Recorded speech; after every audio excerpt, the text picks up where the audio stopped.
আচ্ছা, কখনো কখনো মনে হয় না এই মুহূর্তটা কবে যেন আরেকবার ঘটেছিল আমার জীবনে।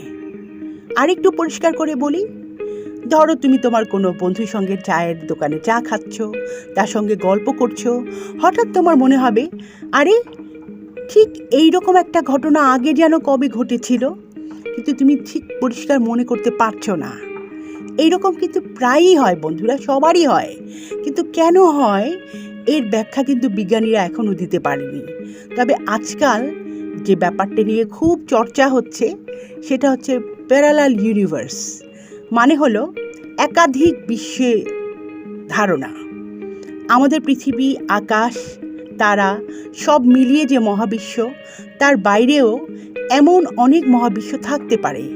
এক এক মহাবিশ্ব এক এক রকম হতে পারে। যেমন কোনো এক মহাবিশ্বে তুমি হয়তো একজন বিজ্ঞানী, আর অন্য এক মহাবিশ্বে তুমি হয়তো একজন খেলোয়াড়। এটা এখনও পুরোপুরি প্রমাণিত নয়, তবে বিজ্ঞানীরা মনে করেন এটা সম্ভব।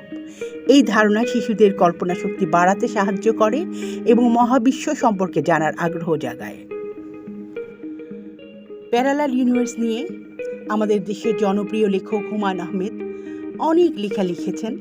তার মধ্যে তার একটা উপন্যাস নিষাদ, সেখানে একটি চমৎকার গল্প উনি বলেছেন, তোমাদের সেটা শেয়ার করছি বন্ধুরা।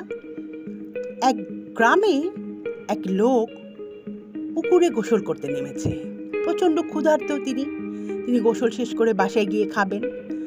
পানিতে ডুব দিয়ে যেই উঠল, অমনি সে দেখে সব কিছু যেন অন্যরকম লাগছে, সব অচেনা। সে নিজের দিকে তাকিয়ে দেখল, সে নিজেও বদলে গেছে। সে এখন আর পুরুষ নয়, রূপবতী এক যুবতী। সে কাঁপতে কাঁপতে পানি ছেড়ে উঠে এলো। এক সওদাগর তখন তাকে দেখতে পেয়ে সঙ্গে নিয়ে গেল।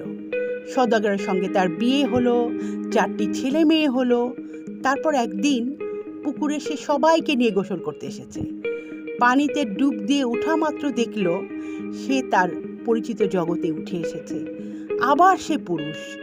সে দ্রুত তার বাড়িতে গেল। স্ত্রী ভাত বেড়ে অপেক্ষা করছে। লোকটির মন গভীর বিষাদে আচ্ছন্ন। বারবার 4টি পুত্রকন্যার কথা তার মনে পড়তে লাগলো। ওরা কোথায় আছে, কি করছে কে জানে, হন্যে হয়ে হয়তো মাকে খুঁজছে। তবে হতে পারে এটা কোনো কল্পকাহিনী, কিন্তু প্রত্যেকটা কাহিনীর পিছনে একটু হলেও সত্য থাকে। যেমন যা রটে তার কিছু তো বটে। তো বন্ধুরা, এটা নিয়ে এখনও বিজ্ঞানীরা ভাবছেন। এর মাধ্যমে অনেক জটিল ব্যাপার বোঝা যেতে পারে, তবে এখনও এটি শুধু ধারণা, প্রমাণ কিন্তু পাওয়া যায়নি।